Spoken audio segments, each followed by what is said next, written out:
Suicide secret investigation ಏನೆಲ್ಲ ಪಾಯಿಂಟ್ಸ್ಗಳಿದೆ ಅನ್ನೋದನ್ನ ನಿಮ್ಗೆ ಹೇಳ್ತಾ ಹೋಗ್ತಾ ಇದ್ವಿ. ಆದ್ರೆ ಇನ್ ಡೀಟೇಲ್ ಆಗಿ ಇವತ್ತು ಸಚಿವರೆಲ್ಲ ಮಾತನಾಡಿದ್ರು. ನನ್ನ ಸಹೋದ್ಯೋಗಿ ಈಗ ಸುಖೇಶ್ ಈಗ ನನ್ನ ಸಂಪರ್ಕಕ್ಕೆ ಸಿಗ್ತಾರೆ, ಅವ್ರನ್ನ ಮಾತನಾಡಿಸೋಣ. ಅವರೇ ಹೋಗಿದ್ರು, ಸಚಿವರನ್ನು ಕೂಡ ಮಾತನಾಡಿಸಿದ್ರು. ಬಟ್ ಯಾಕೆ ಇಲ್ಲಿಯವರೆಗೂ MD ಅವರ ಮೇಲೆ ಕ್ರಮ ಇಲ್ಲ? ಕಾಯ್ತಾ ಇದ್ದಾರಾ? ಹಣ ವರ್ಗಾವಣೆ ಆಗಲಿ ಆಮೇಲೆ ಏನಾದರೂ ಕ್ರಮ ತೆಗೆದುಕೊಳ್ತಾರ? ಫಸ್ಟ್ ಆಗಿ ಯಾರೆಲ್ಲ ಹೆಸರುಗಳಲ್ಲಿ ಕೇಳಿ ಬಂದಿದೆ ಅವ್ರನ್ನ ಫಸ್ಟು ಆಚೆ ಇಡಬೇಕಾಗಿದ್ದು. ಅವ್ರನ್ನ ಆಚೆ ಇಟ್ಬಿಟ್ಟು ತನಿಖೆಯನ್ನ ಮಾಡಿಸ್ಬೇಕು. ಅವ್ರು ಅದೇ ಪೊಸಿಷನ್ ಅಲ್ಲಿ ಎತ್ಕೊಂಡ್ಬಿಟ್ಟು ಹೇಗೆ ತನಿಖೆ ಆಗುತ್ತೆ?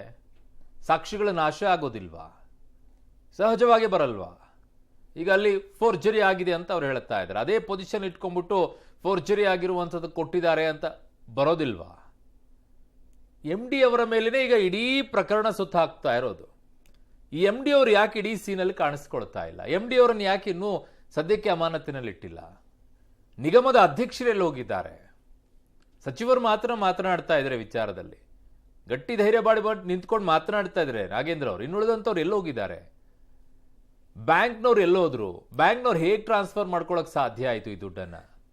ಬಡ್ಡಿ ಏನು ಸಣ್ಣ ಪುಟ್ಟದ್ದು ಬರೋದಿಲ್ಲ. 88 ಕೋಟಿ ಅಂತಂದ್ರೆ ಅದರ ಬಡ್ಡಿ ಎಷ್ಟು ಬರುತ್ತೆ 2-3 ತಿಂಗಳಿಗೆ? ನನ್ನ ಸಹೋದ್ಯೋಗಿ ಈಗ ಸುಖೇಶ್ ನನ್ನ ಸಂಪರ್ಕಕ್ಕೆ ಸಿಕ್ಕಿದ್ದಾರೆ. ಸುಖೇಶ್, ಇಡೀ ಪ್ರಕರಣ MDಯ ಸುತ್ತಲೂ ಕೂಡ ತಿರುಗ್ತಾ ಇದೆ. ಬಟ್ ನಿಗಮದ ಅಧ್ಯಕ್ಷರು ಎಲ್ಲಿದ್ದಾರೆ ಗೊತ್ತಾಗ್ತಿಲ್ಲ. ಆಮೇಲೆ ನಾಗೇಂದ್ರ ಅವರು ಯಾಕೆ ಇನ್ನೂವರೆಗೂ ಕೂಡ MD ಅವರ ಮೇಲೆ ಕ್ರಮವನ್ನ ತೆಗೆದುಕೊಳ್ತಿಲ್ಲ? ಯಾಕೆ ಇನ್ನೂ ಕೂಡ ಕಾಯ್ತಾ ಇದ್ದಾರೆ? ಇದ್ರ ಬಗ್ಗೆ ಏನು ಹೇಳಿಲ್ವಾ ಸುಖೇಶ್? ಅರುಣ್, ಒಂದು ಸ್ಪಷ್ಟ, ನಿಗಮದ ಅಧ್ಯಕ್ಷರು ಶಾಸಕರೊಬ್ಬರಿದ್ದಾರೆ. ಅವರು ಬಹುಶಃ ಅಧಿಕಾರವನ್ನು ಸ್ವೀಕರಿಸಿದ ನಂತರ ಸ್ವಲ್ಪ ಸಮಯದಲ್ಲೇ ಇಲ್ಲಿ ಕೋಡ್ ಆಫ್ ಕಂಡಕ್ಟ್ ಕೂಡ ಬಂದಿರುವಂಥ ಸಂಪೂರ್ಣ ಹಿಡಿತ ಅವರಿಗೆ ಬಂದಂತೆ ಕಾಣಿಸ್ತಾ ಇಲ್ಲ. ಆದರೆ MD ಅವರ ವಿಚಾರಕ್ಕೆ ಬಂದರೆ ಸಾಕಷ್ಟು ಅನುಮಾನಗಳನ್ನು ಮೂಡಿಸುವಂಥ ರೀತಿಯಲ್ಲಿದೆ. ಯಾಕಂದರೆ ಅವರ ಗಮನಕ್ಕೆ ವಿಚಾರ ಬರುತ್ತೆ ಸಚಿವರೇ ಹೇಳಿದ ಪ್ರಕಾರ. ಆ ನಂತರದಲ್ಲಿ ಅವರು ಚಂದ್ರಶೇಖರ್ ಅವ್ರಿಗೆ ಹೇಳ್ತಾರೆ, ನೀವು ಅದನ್ನು ಅವರ ಅಂದರೆ ಏನು ಅಮೌಂಟ್ ಕಡಿಮೆ ಆಗಿದೆ ಅದನ್ನು ನೀವು ರೀಫಂಡ್ ಮಾಡಿಸಿಡಬೇಕು ನೀವು 27ನೇ ತಾರೀಕಿನ ಒಳಗಾಗಿ ಅನ್ನುವಂಥ ಮಾತನ್ನು ಹೇಳಿದ್ದಾರೆ ಅನ್ನುವಂಥದ್ದು. ಆದರೆ ಈ ವಿಚಾರವನ್ನು ಸಚಿವರ ಗಮನಕ್ಕೆ MD ಅವರು ತಂದಿಲ್ಲ ಅಂತ ಸ್ವತಃ ಸಚಿವರೇ ಒಪ್ಕೊಂಡಿದ್ದಾರೆ.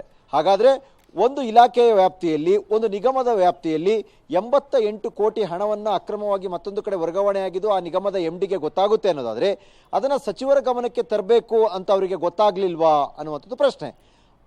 ಜೊತೆಗೆ ಅವರು ಆತ್ಮಹತ್ಯೆಯ ನಂತರದಲ್ಲಿ MD ಹೋಗಿ ಕಂಪ್ಲೇಂಟ್ ಕೊಡ್ತಾರೆ, ನನ್ನ ಸಹಿ ಇಲ್ಲಿ ನಕಲಾಗಿದೆ, FSL ವರದಿ ಬರಬೇಕು, ವರದಿಯಲ್ಲಿ ಕೂಡ ಟೆಸ್ಟ್ ಮಾಡಿಸ್ಬೇಕು ನನ್ನ ಸಹಿಯನ್ನಂತ ಅವರೇ ದೂರು ಕೊಡ್ತಾರೆ ಅನ್ನೋದಾದರೆ MD ಅವರ ಪಾತ್ರ ಏನು ಅಥವಾ ನೈತಿಕವಾಗಿ ಅವ್ರ ಜವಾಬ್ದಾರಿ ಎಷ್ಟು ಹೊತ್ತಿದ್ದಾರೆ ಇದರಲ್ಲಿ ಅನ್ನೋದು ಕೂಡ ಪ್ರಮುಖವಾಗುತ್ತೆ.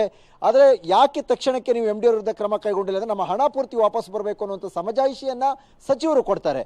ಹಣ MD ಅವರು ಇದ್ರೂ ಬರುತ್ತೆ, ಇಲ್ಲದೇ ಇದ್ರೂ ವಾಪಸ್ ಬರಲೇಬೇಕಾಗುತ್ತೆ. ಯಾಕಂದ್ರೆ ಅಕ್ರಮವಾಗಿ ಆಗಿರುವಂಥ ವರ್ಗಾವಣೆ ಆ ಬ್ಯಾಂಕನ್ನು ಅಥವಾ ಹಿಡಿದುಕೊಂಡಾಗ ಸಹಜವಾಗಿ ಸರ್ಕಾರದಲ್ಲಿ ಒತ್ತಡ ತಂದು ತರಿಸುವಂಥದ್ದು ಸಾಧ್ಯ. ಆದರೆ ಯಾಕೆ MD ಅವರ ವಿಚಾರದಲ್ಲಿ ಸಚಿವರ ಸಾಫ್ಟ್ ಕಾರ್ನರ್ ಅನ್ನೋದು ಗೊತ್ತಾಗ್ತಾ ಇಲ್ಲ.